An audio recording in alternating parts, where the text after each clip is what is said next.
Hey everybody, and welcome to section 3.6. We're going to talk about areas, rates, and average values.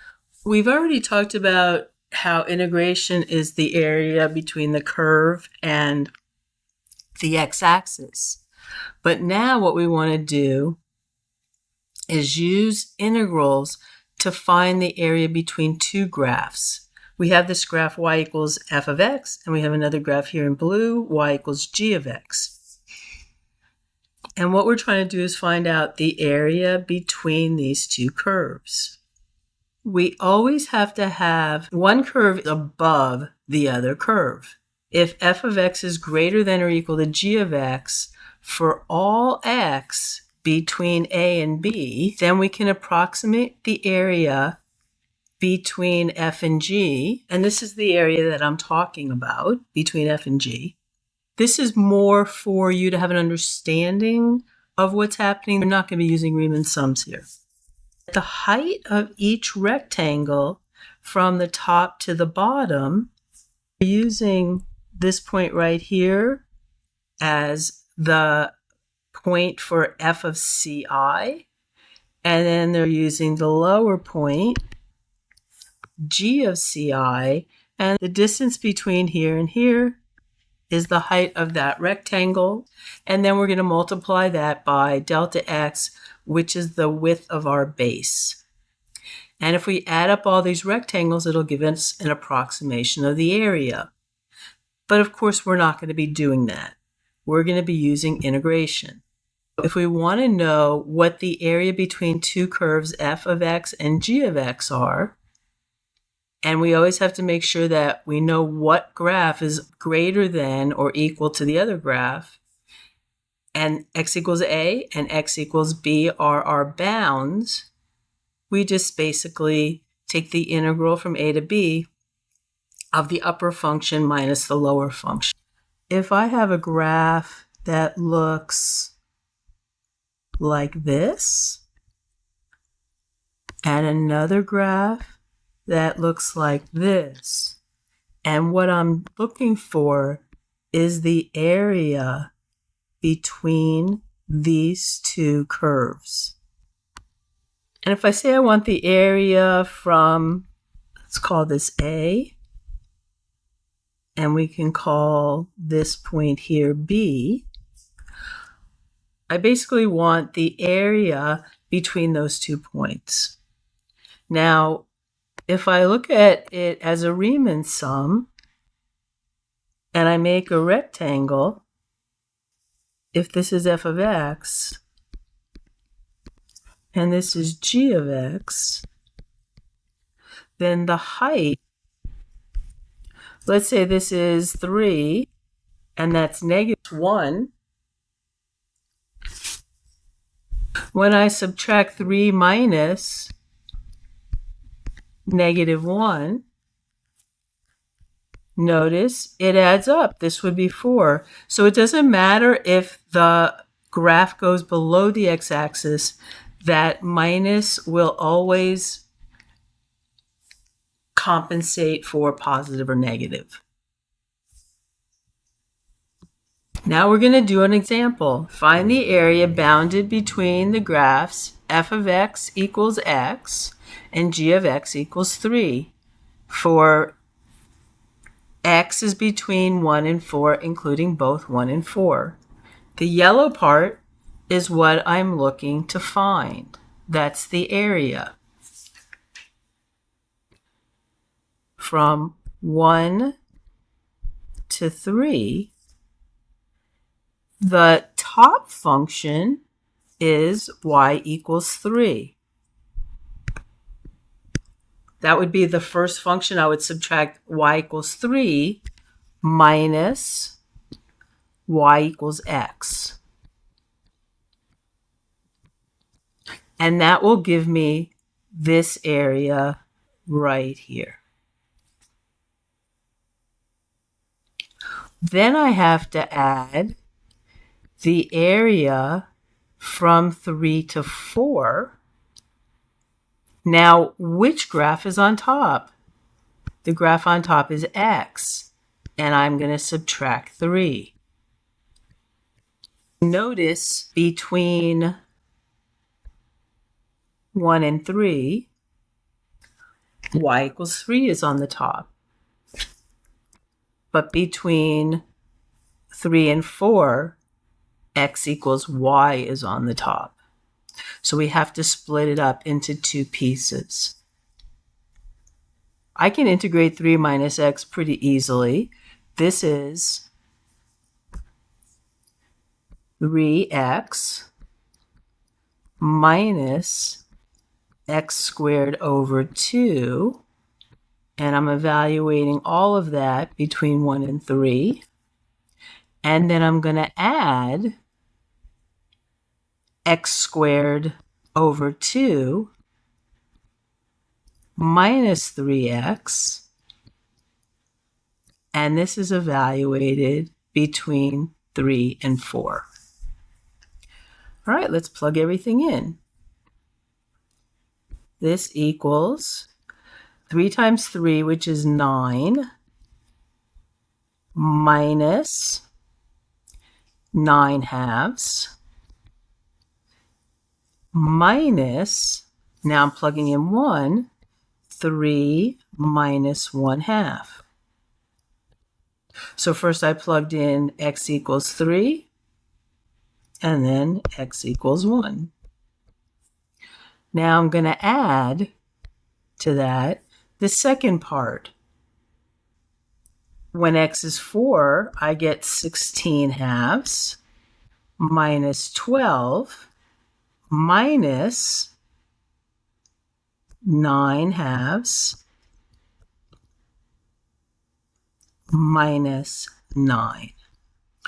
This is when x equals 4, and this is when x equals 3. This equals, well, 9 minus 9 halves. This is really 18 halves minus 9 halves, which is 9 halves, minus 3 minus 1 half is 2.5, or 5 halves, plus 8 minus 12 is negative 4, minus 9 halves minus 18 halves is negative 9 halves. If I add these together, this 9 halves, I can add 9 halves, which is 18 halves, or 9, minus 5 halves minus 8 halves, which is 13 halves, which is equal to 18 halves minus 13 halves is 5 halves, or 2.5. So my final answer here would be 2.5. That's the area of both of those triangles. So here we have another picture, and on the top function we have y equals t plus 3, and the top function is always t plus 3. The bottom function is always t squared minus 4t plus 3. If I try to find the area under the t plus 3 curve from t plus 3 all the way down to the x-axis, it would look like this. So this area that I colored in blue, which turned green over the yellow, is the entire area from t plus 3 down to the x-axis. So I can say that area is equal to the integral from 0 to 3 of t plus 3 dt. Now, that is not going to give me all the area because I want to subtract off right here, because that's not the area between the two curves. So I'm going to subtract that. And that is the area from 0 to 1 of t squared minus 4t plus 3 dt. If I just do what I've done so far, I would have the green area. I would just have the green area because this red area would be subtracted from that. Now I have to add in the area from 1 to 3. But we know it's going to be negative. So I'm going to subtract the area from 1 to 3. That'll make it positive, or I could take the absolute value, whichever you like, of t squared minus 4t plus 3 dt.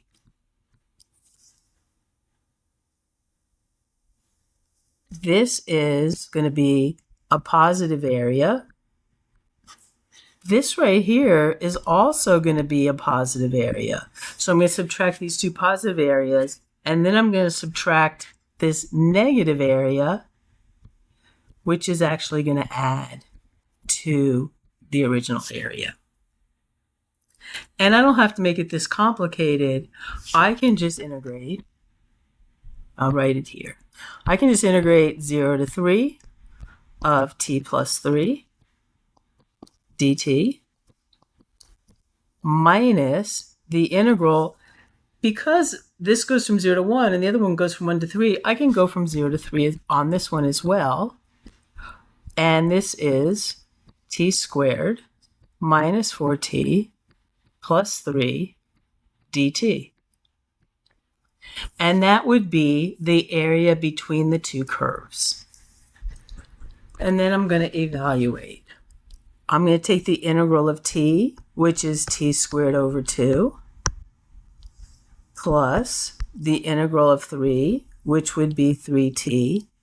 And all this is evaluated between 0 and 3. Then I'm going to subtract the second part, and I'm going to integrate that as t to the third over 3 minus 4t squared over 2 plus 3t. And this is all also evaluated between 0 and 3. And now I'm just going to plug in my numbers. When I plug in 3, I get 9 halves plus 9 minus, well, when I plug in 0, this is just 0. When I plug in 3 to t cubed over 3, I also get 27 divided by 3, which is 9, minus 18, plus 3 times 3 is 9. And again, when I subtract 0, nothing happens. 9 minus 18 plus 9 is already 0. And my final answer is 9 halves plus 18 halves, which is equal to 27 halves, which is equal to 13.5. And that would be my final answer.